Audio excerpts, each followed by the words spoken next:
I was standing at the kitchen sink when the envelope slid through the mail slot.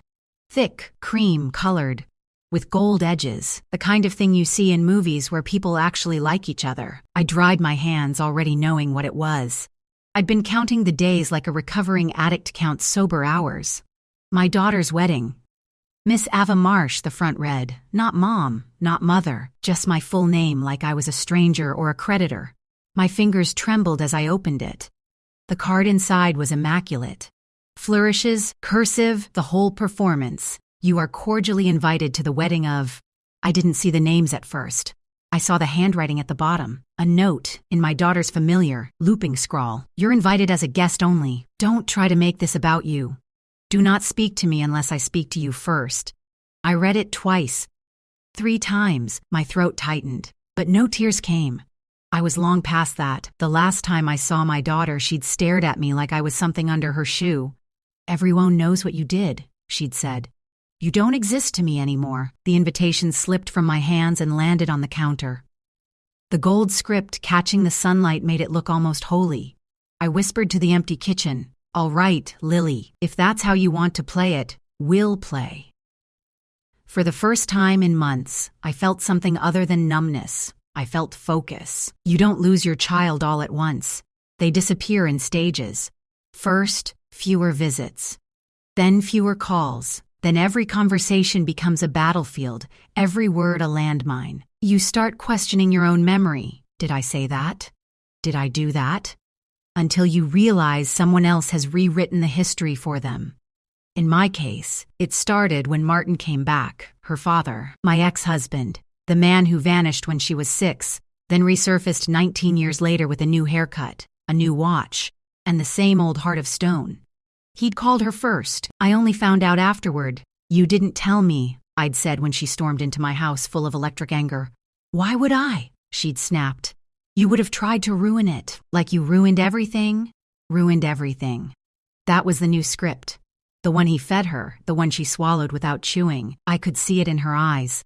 The clean certainty that I was the villain in a story she hadn't even lived through. The accusations came next. You kept him away from me.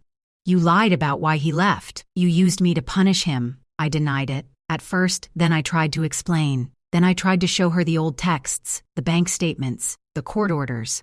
She wouldn't look at them. Of course you have paperwork, Mom. You always have excuses. Her voice had changed in those last few months. It was colder, sharper, like she was practicing it in the mirror. Then came the final blow. You are not my mother, she said in the foyer. Her suitcase by the door. Not the way a real mother should be. I'm done with you. Don't contact me again. The door closed, and that was it. Except it wasn't, because now there was this invitation. And a note that might as well have said, "Come watch your own execution." People talk. They pretend they don't, but they do. And when you've lived in the same town for 20 years, you learn to listen between the words. You know about Lily, right? Came first. In the grocery store, at the pharmacy, at church. Then, she's so lucky to have reconnected with her real family. Real family. I heard that phrase again and again, like a mosquito whining in the dark. Real family. Martin's version of the story spread fast, because the truth is boring. There's no excitement in a man simply walking away from responsibility. But tell them, she was controlling, obsessive, bitter. She poisoned my daughter against me for years. I came back to save her. That sells. Soon, I became the jealous ex-wife who kept father and daughter apart so I could hoard attention. The spiteful woman who lied about abuse. The one who faked injuries, manipulated courts, stole money. I heard it all. I also heard one more thing. Martin's going to walk her down the aisle. He's paying for most of it. Finally making up for lost time. I laughed when I heard that, out loud. It startled the woman at the salon who'd been whispering it to the stylist. Because I remembered the bank transfer Lily asked me for 6 months earlier. Just a loan, Mom. For the venue deposit, he'll pay you back, I swear. The transfer I made, with shaking hands, because even when your child hates you, you still want their life to be beautiful. He never paid me back. He was too busy, telling her I'd stolen from him. I didn't sleep the night after the invitation arrived. Instead, I pulled out the box. Every lawyer who ever worked a custody case with me told me the same thing. Document everything. Ava, he will twist everything you say. Keep your records. So I did. For 21 years, the box held the entire history of our war. Custody agreements, police reports, screenshots, emails, time. Stamped at 3:14 a.m. With my ex-husband promising things he never kept and admitting things he now denies. Child support missed. Restraining orders filed and then withdrawn when he swore he'd change. Therapist notes. School reports about Lily's anxiety when he didn't show up for weekends he'd insisted on. And one more thing. An audio file. Recorded by accident, the first time. I had put my phone face down during a screaming match in the kitchen, not realizing it was still recording. His words spilled out when I listened later. You think I want her? She's dead weight. I tolerate her. But that little performance of Father of the Year gets me what I want. You understand, the image. That's what matters. I kept that recording, and others. The veiled threats, the admissions, the drunken rant, where he laughed about how easy it was to make people see me as unstable. Now, sitting at my kitchen table with the invitation in front of me, I updated the box. I printed the bank statements, showing my money paying for a venue I wasn't welcome at. I printed screenshots of conversations where Lily denied that I met him by accident. Or maybe some things aren't accidents. The coffee shop was downtown, halfway between my side of town and the expensive neighborhood where Lily liked to pretend she'd grown up. I'd stopped in because I couldn't face my empty house one more minute. I recognized him from photos Lily had posted online. Meet Michael's amazing parents. The family I always wished I had. The caption had burned me the first time now. I could read it without flinching. He was standing in line, looking at the pastries like a man about to make a difficult decision. Gray at the temples, good posture, expensive coat that didn't quite hide the tired slump in his shoulders. I didn't intend to speak to him. But the barista called out, "Order for Ava," and his head turned sharply. His eyes met mine. Something like recognition flickered. "Ava Marsh?" he asked. I froze. "Yes," he hesitated, then stepped closer. "I'm Daniel Reed, Michael's father." We stood there, two strangers connected by a girl who didn't want me in a wedding I wasn't wanted at. I waited for the polite small talk. Instead, he said something that shocked me. "I want to say, I'm sorry." I frowned. "For what?" "For what your daughter said about you at dinner, at our house. It was harsh, and frankly, it didn't match what I've heard about you from other people in town." My heart stuttered. "What did she say?" He sighed, looking suddenly older. "That you were controlling, paranoid. That you never let her see her father. That he was a victim of your instability." There it was, the cleaned-up version of the script. "I see," I said quietly. "He studied me. Is it true?" It would have been so easy to cry, to spill everything, to beg him to believe me. Instead, I did something else. I smiled, calm, controlled. "Tell me something, Mr. Reed. Has Martin ever asked you for money?" His eyes widened. Just a fraction. That was all I needed. We sat in a corner booth, coffee cooling untouched between us as I told him the story. Not the version my daughter knew. The real one.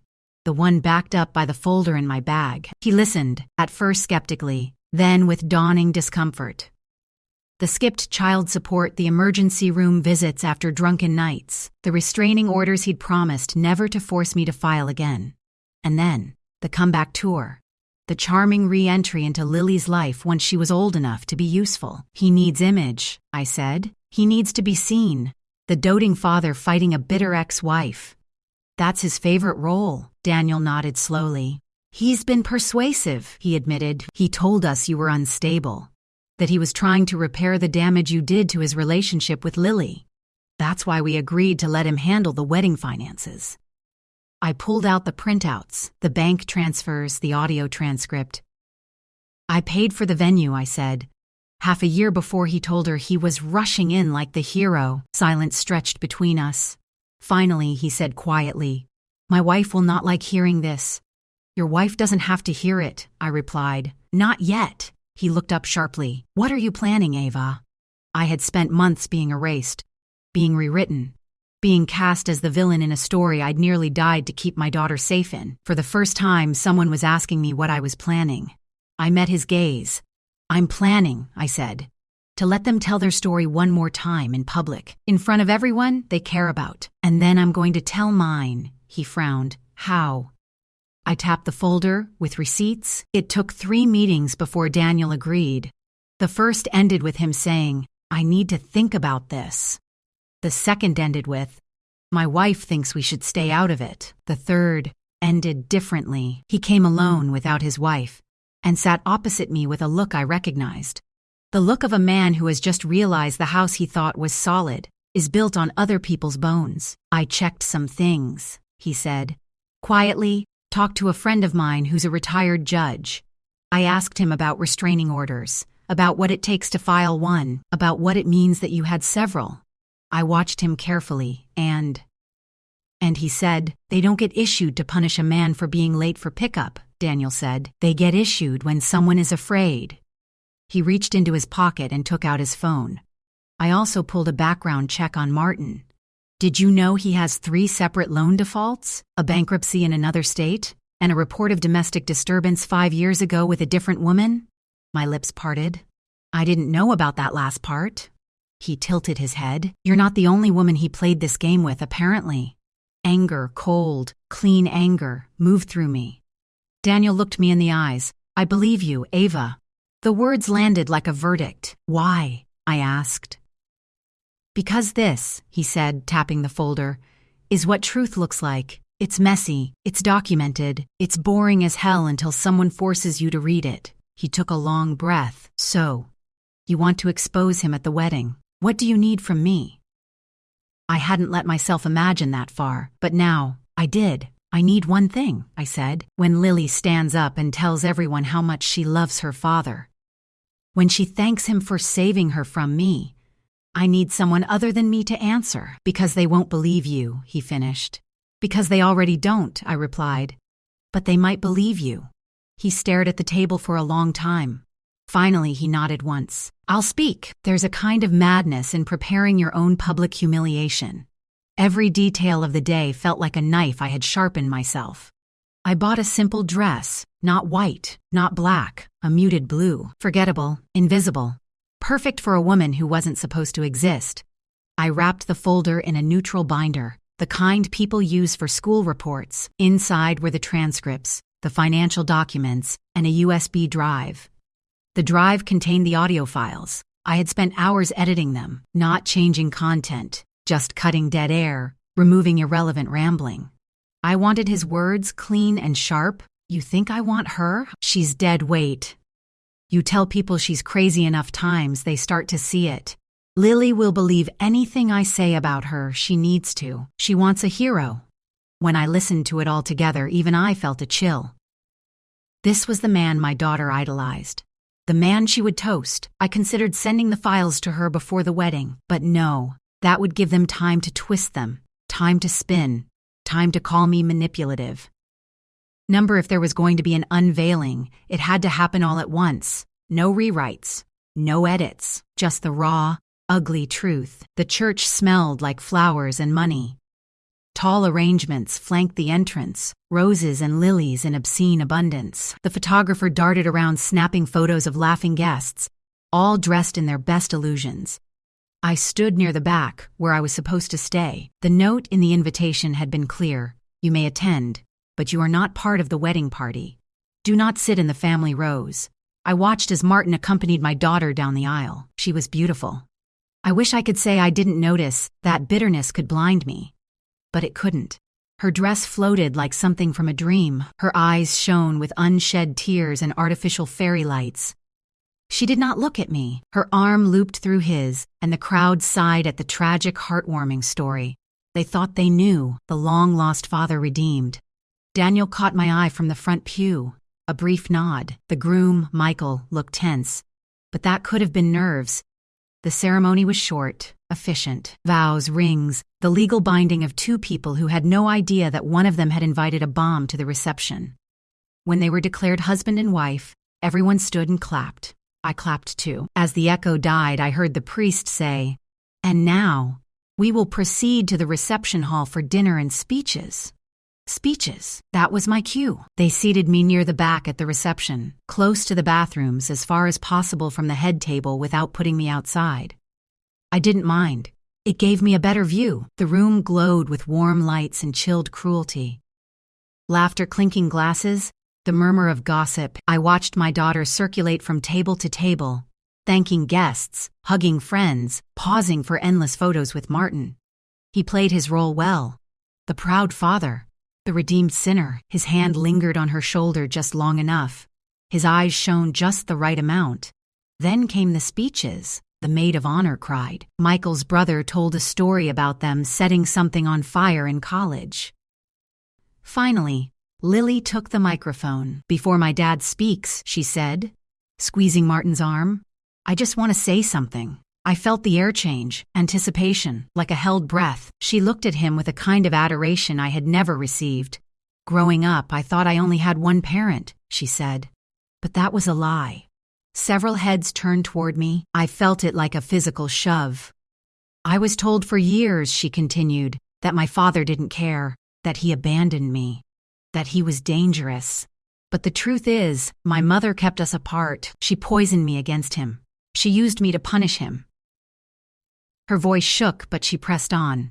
"She told me stories I now know were exaggerated or just not true.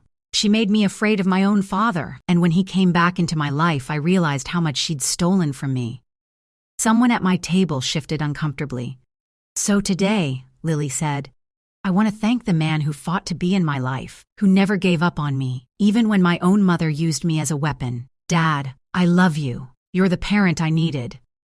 The room erupted in applause. People wiped tears. Someone near the front actually stood in a tiny, awkward standing ovation. Lily inhaled, then added, with a hard glint in her eyes, "And to my mother, wherever she is in this room, I hope one day you get the help you need.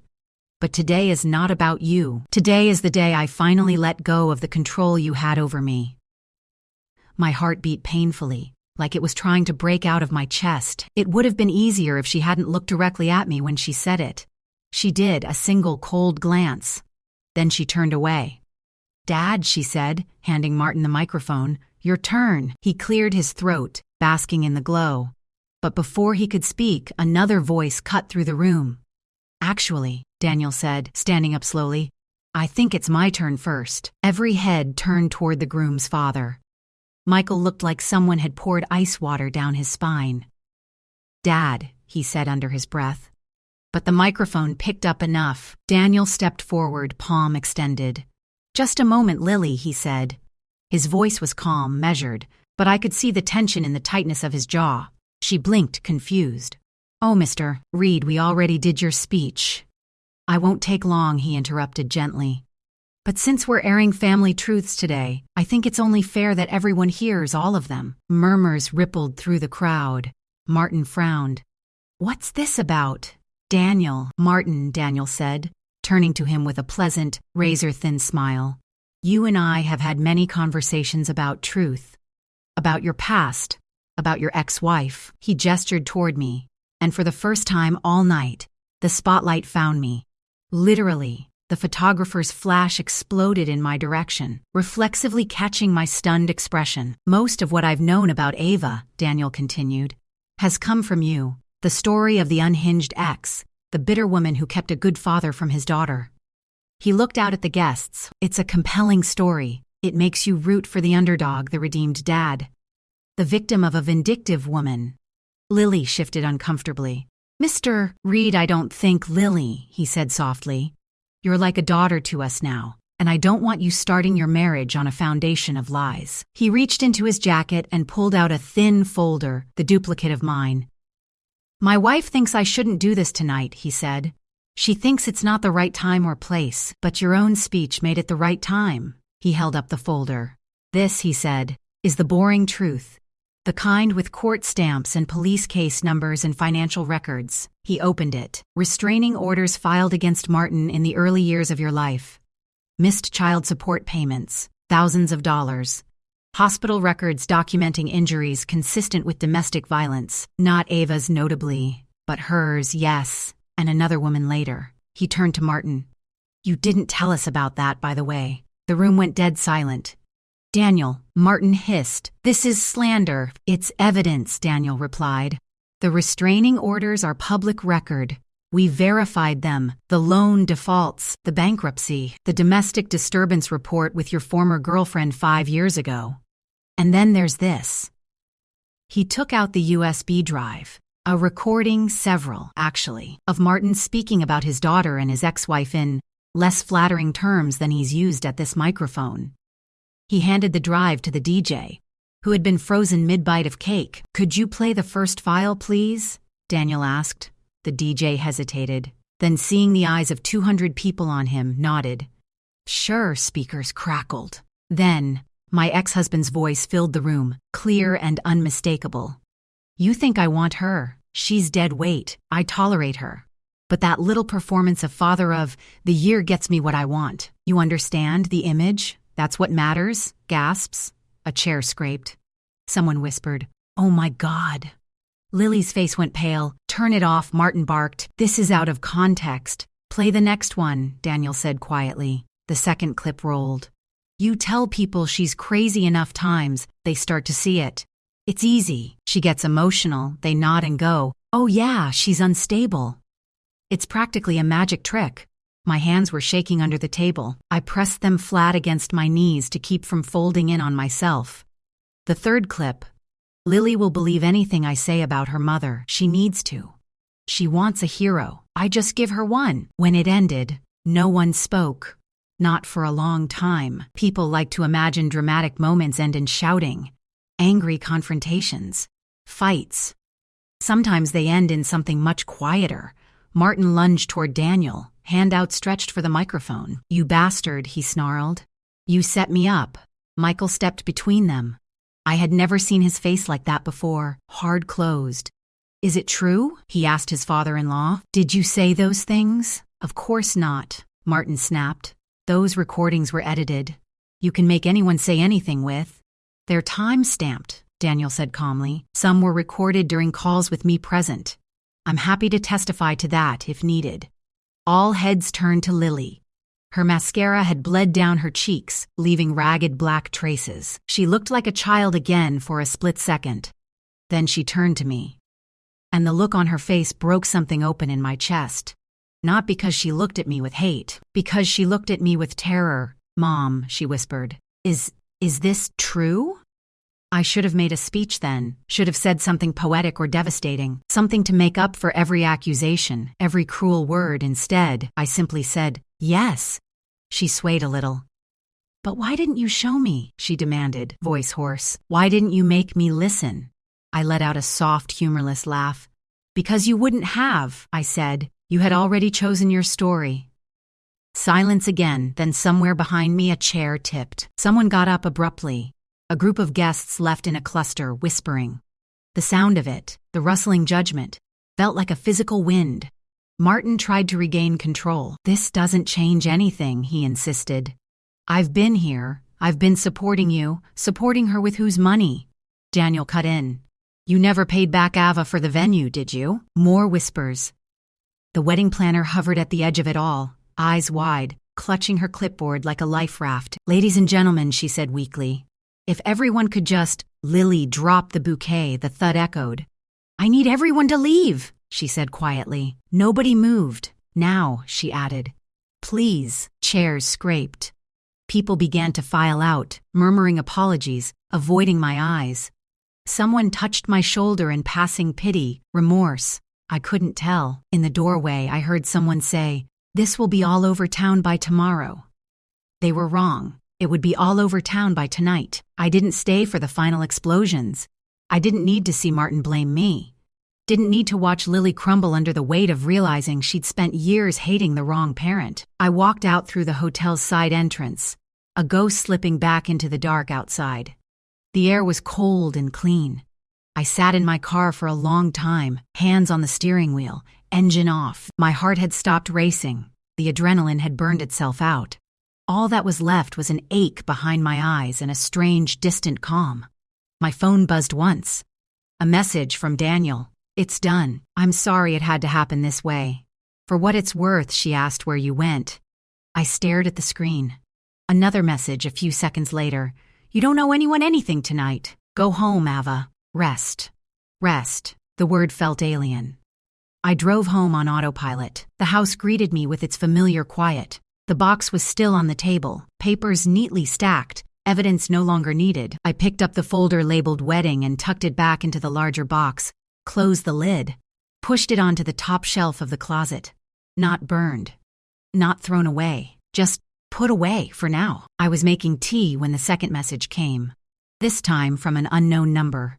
I recognized it anyway. Mom, I don't know what to say. I'm sorry. Can we talk? Not tonight. But soon. I stared at it for a long time. Revenge stories like the ones people devour online like to end with clean justice. The bad guy in handcuffs. The good guy vindicated. The traitor begging on their knees. Real life is messier. Yes, Martin would face consequences. Legal ones. Financial ones. Social ones. The recordings were already digital. There was no putting them back in the box. Yes, I had been vindicated. In public, no less, by a man who owed me nothing. But vindication doesn't erase scars. My daughter's words still hung in the air between us. You are not my mother. She took them back without saying it. But words don't unsay themselves. They stain still. I typed, erased, and retyped my reply. Finally, I sent, "We can talk. When you're ready, not as proof, not as a defense, just as your mother." 3 dots appeared, disappeared, appeared again. Then, "Okay, I'll call you, thank you. And I'm sorry for what I said in the speech." I set the phone down. In the quiet, I realized something. The revenge hadn't been exposing Martin. That had been necessary, yes, but it wasn't the core of it. The real revenge was simpler.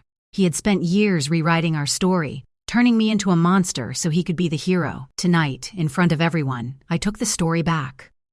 I didn't need to scream. I didn't need to throw a drink in his face, or scratch his car, or send anonymous letters. I just had to let his own words hang in the air long enough for people to hear them.